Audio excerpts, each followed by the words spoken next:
Yo guys, I'm going to be making the most in-depth but the simplest to follow Arcane Lineage tutorial guide. I'm going to be going through everything in this video. Timestamps will be in the pinned comment. When you first spawn in, you're going to be entered at this place. This whole village is called Caldera. There are many locations in Caldera and I'm going to teach you all locations so you can get accustomed to the area you're going to be spending a lot of your time in.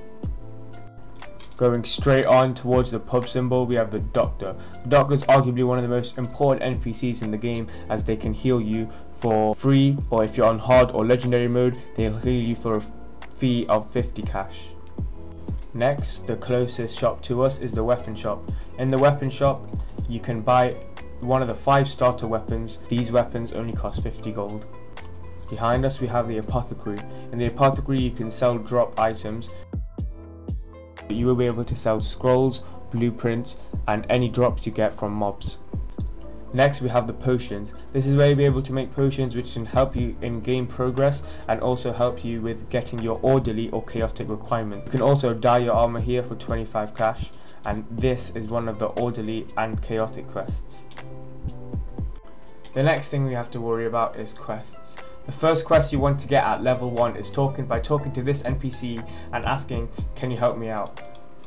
Once you ask this NPC to help you out to kill 3 slimes, you can go and kill 3 slimes, come back to him and tell him you've killed all the slimes for some gold, an abhorrent elixir and the skill move days, which will be useful as it does lots of damage. Next we have the quest board. This quest board is where you can progress really fast, however they take a bit longer. Slime cleaning, you need to kill a bunch of slimes. Field research, collect a bunch of mushroom caps. Again, the quests will be in the Trello, so you can see what each individual quest does on the Trello. Now that you're accustomed to the locations, it's time to progress. I'm going to show you how to fight. Similar to a Pokemon game, all you need to do is step on the grass and then you'll automatically be entered into a fight. This may take 30 seconds, this may take 5 minutes, this may take an hour. It will not take 5 minutes or an hour, but it could possibly, it's all chance. So you just stand out here on the grass and you wait for an enemy to attack you. I'm going to be showing you how to fight now. Okay guys, I had to reset the server, but now we're in a fight, that's perfect. Okay, so here, as you just saw, I blocked the attack. You press space to block the attack when the line goes into either the red or to the yellow. You have a bunch of options here.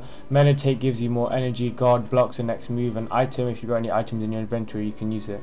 I only have one move right now. I didn't manage to do it because I took too long, but you get the point. You just want to keep attacking the slime until you kill it. You just want to keep attacking and blocking, and eventually as you get more powerful and more levels, the mobs will get stronger and you will get stronger, and more mobs, maybe 2 or 3, and the max you can get is 4.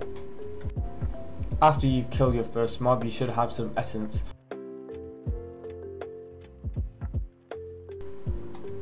To level up, simply come to these mats over here and press M to meditate. Over here you want to go to the light.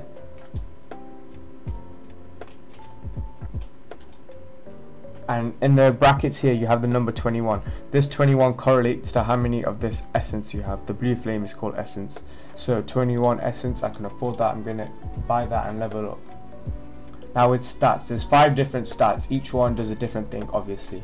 Alright, so we have strength first for physical damage. And then next we have arcane for range and magic damage, endurance for HP, speed for dodge window and move speed, and luck for drop rate and crit chance.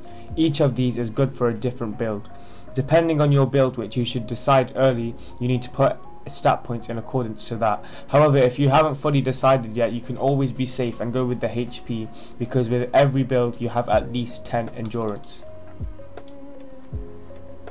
To escape this place, you simply want to press M.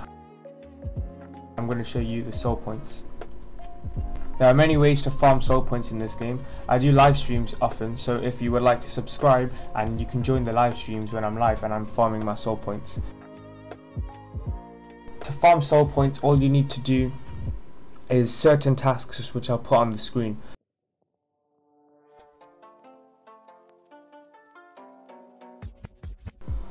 Soul points can be used to enhance your progress in this game. You can buy either attack, defense or sun dry, which is to help you progress faster. Gold can be used for many things in this game, either to buy weapons and upgrade your super class, upgrade your base class, or buy potions.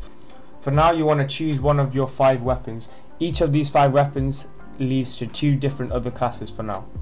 The weapon I'm going to be choosing is the Ferrous Dagger, as I'm going to be going for an assassin build.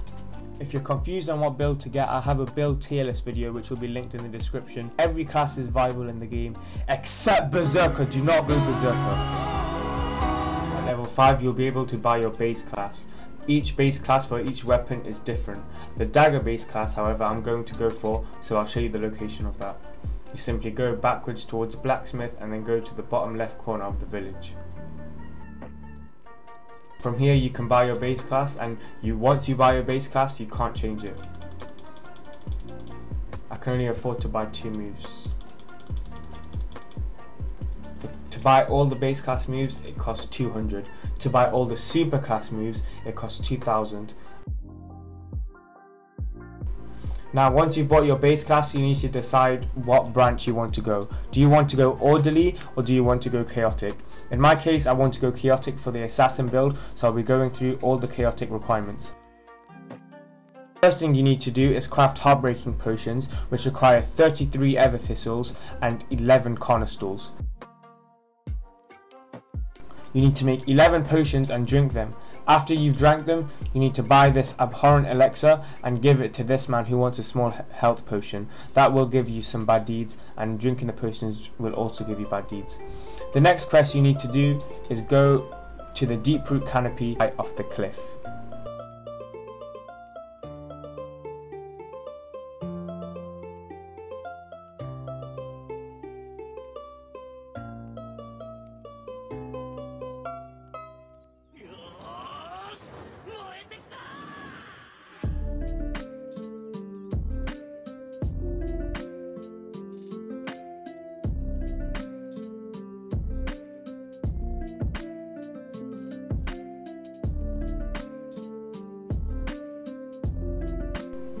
Now for the orderly quests, you need to drink 11 heart smoothing remedies, which require 33 ever thistles and 11 cryostems.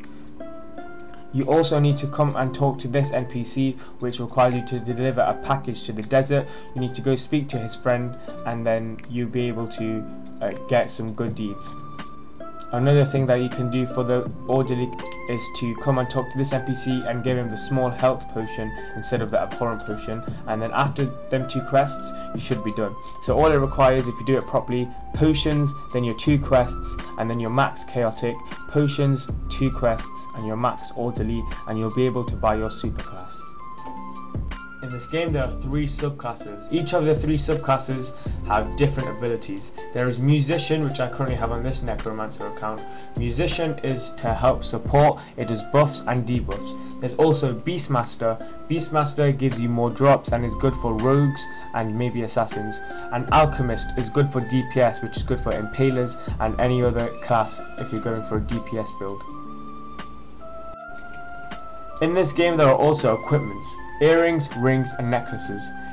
These equipments can literally change your game. They are more important than any stat points. If you look here, I have the Blessed Ring of Arcane +2 on, Blessed Earring of Arcane +2, and Blessed Necklace of Arcane +2. These are the best possible stats you can get for a Necromancer or any Arcane, and you can see my stats. It's 110 Arcane with 230 added because of these things. Now if I just unequip all of them, look, it's gone drastically down to 20, so these stats really boost me. My range damage has dropped by 300%. Now you can see when I equip them how heavy of an impact each of them have, and that's why it's important to have good equipments. I put the order of which the equipments scale off of. There is tier 1 and tier 2.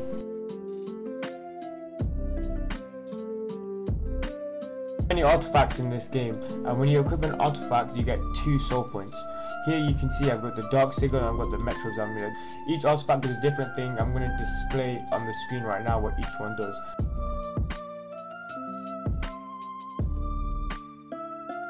There's also something called pseudo artifacts, such as lineage shards, and there's phoenix tears. Pseudo artifacts are not like normal artifacts. You can't equip them for a buff or an effect Instead, you use them once and then they disappear. Thanks for watching. If you enjoyed, please like. I'm going to try and get 50 likes and I'll do a part 2 for intermediate players. And please try to subscribe, because at 1,000 subscribers I'd really like to reach that by the end of the month. Peace, take care.